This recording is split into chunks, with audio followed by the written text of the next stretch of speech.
Good afternoon, family. How y'all doing today?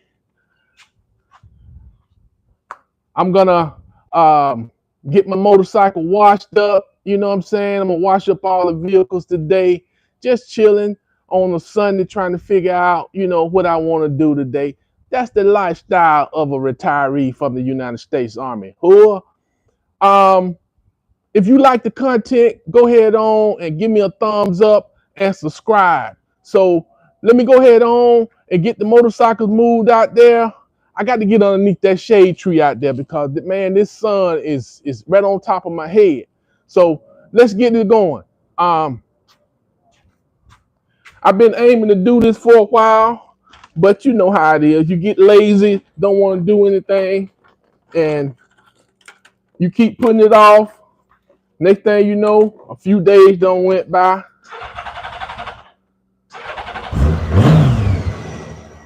But I tell you, boy, this old Honda never let you down, boy. Never let you down. This always starts right up when I hit that start button.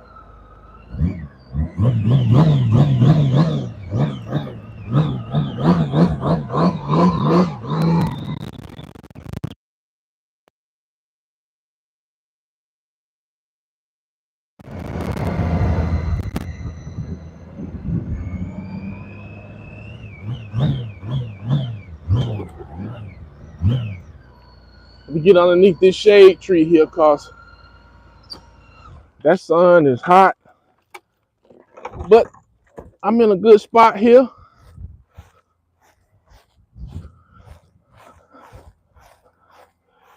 You got to keep all your vehicles in tip-top shape. You even get them in for maintenance. They'll last longer. If you take care of them, they're gonna stick around for a longer period of time. But my motorcycle, it been in the garage for a long time, and I never had washed it, so of course it get all dusty and stuff. I had went to Germany and stayed over there for about 3 weeks. I got to wash my wife's motorcycle too. Take my two trucks, take the Escalades, and get them washed up. So I got my day. I got my day cut out for me. You just have to keep busy, man. You got to find something to do. You know how I am. I'm Black Caddy, so I love to travel and get going. Once I come up out the military, man, I had to find something to do and keep busy. Cause at one time I was like, man, I've been all over the world, different places. I don't need to do all this traveling. But since I've been retired, it's not half bad. And I don't travel to the point where I reach burnout. You get tired of all that going and whatnot. I hadn't got to that point. So we'll take maybe two big vacations a month. I mean a year. And the other ones, like a weekend here, a weekend there. Not too bad. So that's how we do it. Woo, boy. You can feel that pain from that heat, but you got to roll with it, man. You got to do it. I remember growing up in Georgia, man. My grandmother used to have us out there in them fields. You talking about hot? Yes, sir. It used to be hot.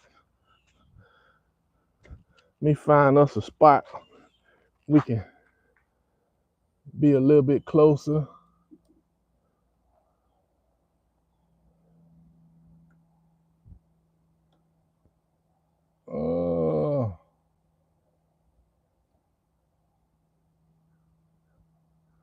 Yeah, there we go. We'll keep it, get you guys a little bit closer to us so you can help me wash this motorcycle.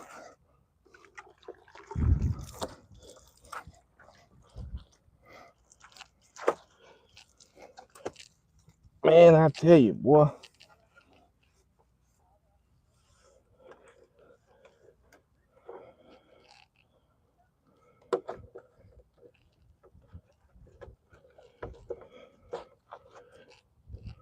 It's been a while since I've done it.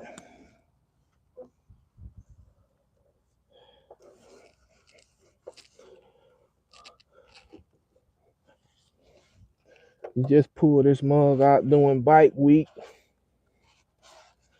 I need to take my wife and we go ride around the countryside. She hadn't rode her bike in a while. I got to take her out. She mentioned we need to sell it because she don't get to ride. You know how that is. That's a guilt trip. Make you say, let me go ahead and take her out. The women be smart, man. They try to outsmart us at every turn. But I'm smart too.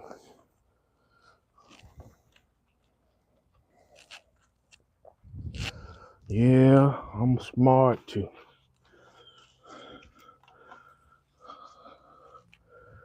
But I'm glad I was able to share this with you guys so y'all can enjoy helping me wash my vehicle.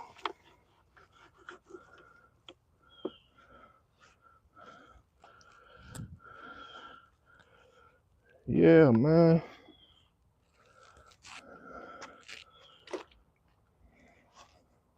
I wish I could ride this through a car wash like a car.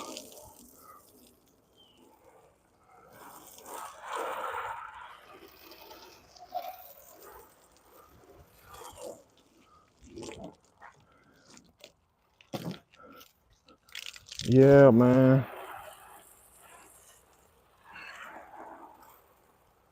This is the Black Caddy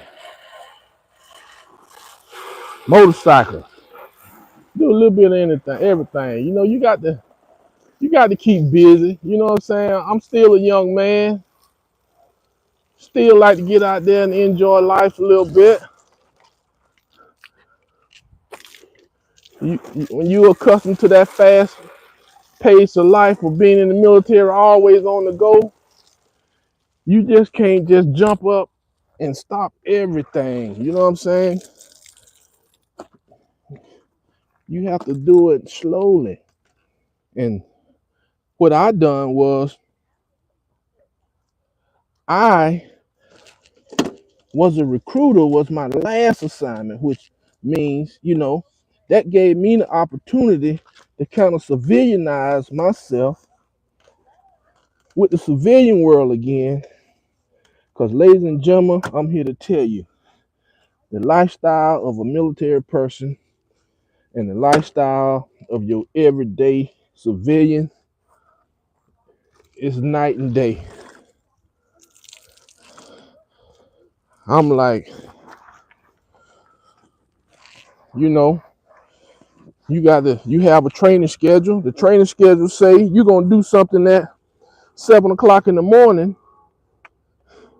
At 7 o'clock in the morning, you doing just that. You're not preparing to do it at 7 o'clock. You going hot. Man, civilian world ain't nothing never on time. They always late. That took me some getting used to there. I used to be 15 minutes early all the time. If you 15 minutes early, you never be late. Cause there's always something that gonna happen, whether it's traffic or anything that could jump out there and cause you to be late in what you're doing. And being late ain't no excuse for that. You know, ain't no excuse for you being late. You should have got up earlier. But now as a retiree, you know, you be laying around, moving slow, just chilling. You ain't got nothing that's pressing that you need to do right away. But I got a lot of my army partners, them jokers still getting up at 4, 5 o'clock in the morning. You know, you did it for 20 to 30 something years. You just can't stop. You know, like I say, I was a recruiter, so the hours are different. Being a recruiter, you put in a lot of them, and you might not be doing nothing at 5 o'clock in the morning. But guess what? You might be out there 10, 11 o'clock at night. You know, so, but I wouldn't knock it. I learned a lot from recruiting. I learned a lot on how to read people. I learned a lot how to overcome a lot of objections. People tell you no, but they don't have a reason why they want to tell you no. They tell you no because of everything they done seen on TV. They think everybody in the army is in the woods. They just don't know. If you're not coming from a family that got a whole lot of money and you don't have no college opportunities, the military is the place where you need to be. Give you time to, you know, you basically buying time until you figure out what you want to do. And you getting educational money so you can go to school at some point. Or even, I got my bachelor's degree while on active duty. You know what I'm saying? So instead of you, when you get off work, instead of you going hanging out and drinking and wasting time, you could be sitting in a classroom getting educated. And the Army paying 100% of it. You know what I'm saying? So you do that while you on active duty. Then when you get off active duty, whatever classes you got left, if you only sign up for 4 years or so, you done got a big chunk of it. You just transfer your credits to your new university or organization where you're going to go to school at and keep on building. Keep on building. You know what I'm saying? You be determined to get your education because that's one thing nobody can take away from you. They can take your job. The government can take your money. But that education, once you got it, they can't take it away. So if you're educated, you can always find a job. Might not start now, might not be what you want, but it's always easier to get a job when you got a job. So go ahead on and get into the job market. Keep it moving. I used to say, and everybody used to think, you know, you get a government job, that's the safest job ever. The Trump administration done proved that to be a wrong statement right there, buddy. Imagine people, most of them, you got a lot of different pay systems, but the one that you hear most about is the GS system. You know, let's say you GS 13, GS 14. You making six figures. You go out there, buy you a house, nice cars, and then the Trump administration come back and say, hey, we no longer need your services. Now what you gonna do? But you make it up to GS12, GS13 area. Majority of those people has at least a bachelor's, if not higher. You know, I'm gonna, a big percentage of the people that's in the GS system, wage grade system, they are retired military. So they done put in time for the country, but they want to continue to serve. And we have this administration putting a monkey wrench in that. So that's why it's so important to have that education so you can go do something else. Even start your own business. You know, you got options, and that's what you need. You need to have options. When you ain't got no education, your options are limited. You got to go and do and take whatever your employer is putting out. You can't say too much, because you are stuck. You can't move. But imagine if the said person throughout their entire military career, their 10, 15 years of working for the government, they was investing and not living off of every dime they make. They invest their monies. Now you retired from the military, so you got a pension. You got that. You've been investing heavily, so you got monies that regardless of what the government do, you still gonna eat steak if you choose to do so. You just might can't do it all the time, but you still can do what you want to do. You know, that's what I'm talking about. You was preparing for the what ifs and didn't know it. So now it's no longer a what if. It's go time right now. You got to do things, man. Cause ain't nothing promised to you. You done got older. You know, your tolerance for foolishness is low. So you don't have to deal with all that. You know what I'm saying? That's what I'm talking about. But if you did not prepare, here you are in your 50s to late 50s. You didn't prepare for retirement. The job market is kind of sucking right now. And you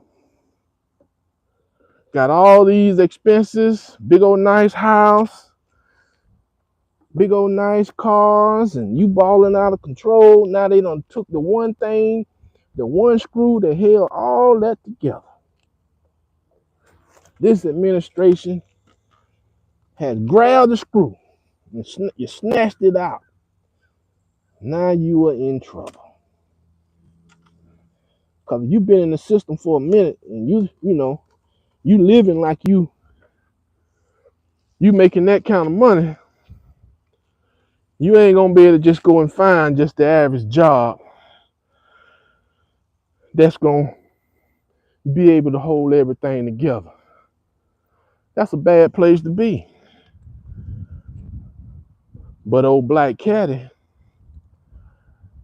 I don't trust nobody because they always let you down. So you always got to think about the what ifs. And as my grandmother used to say from Georgia, don't let the left hand know what the right hand is doing.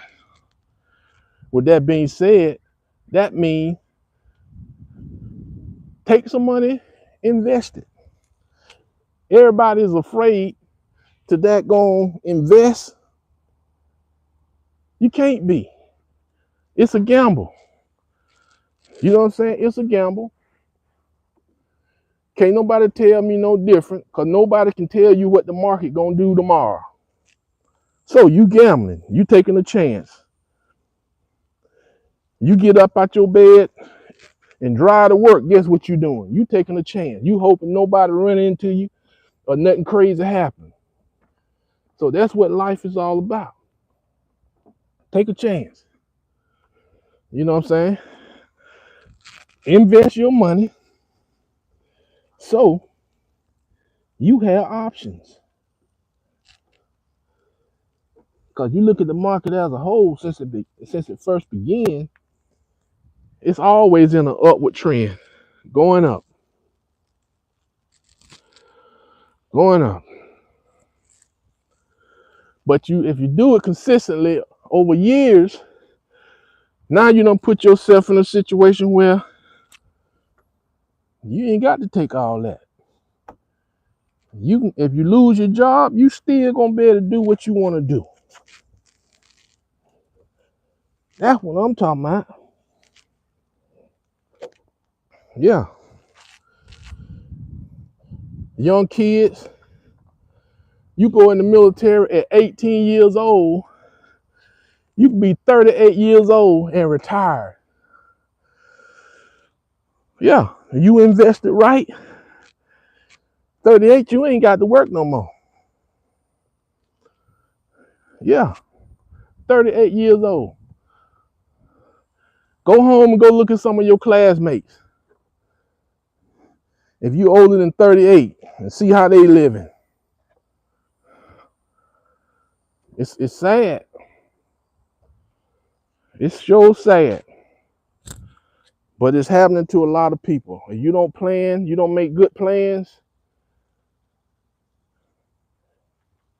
you the one got to live with the consequences. I can recall when I first was graduated from high school, getting ready to think about what I want to do with my life. I'm going in the military. I heard so many people, I ain't going to let nobody tell me what to do. I'm this, I'm that. You know, people don't promise them this, promise them that. I said, I'm going to let them tell me what to do. And before you know it, you put on them sergeant stripes. In 3 years, you probably could pick up sergeant stripes, or maybe sooner. You ain't making no major decisions, but you have a little squad that you are supervising and giving them guidance. You know, new privates come in, and it goes on from there. Before you know it, now you got a platoon of people. You got 30 to 60 people in your platoon now. 4 squads. And guess what? You taking guidance from your first sergeant and your commander, but for the most part, you in control of your people. Yeah. So that's the life of a military guy. Used to be every three years, you be up for what we call PCS, permanent change of station, going from one duty station to the next. You get to move with you and your family on the Army's dime. Well, should I say the government's dime? You going overseas, South Korea, Germany, depending on what branch you in. You know, Marine Corps do a lot of Japan. They go to Okinawa. The Navy, they be everywhere. Air Force, same thing. You know what I'm saying?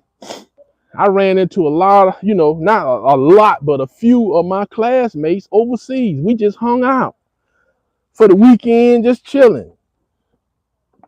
You know, all of them didn't retire. I happened to be one of them because I knew I didn't have no option. My folks didn't have a whole bunch of money. So I know I had to do something because I'm one of those type guys that I don't like to depend on nobody. So I didn't have no options going back to Georgia. I wasn't getting on no farm equipment. You can cancel that. I'm better than that. So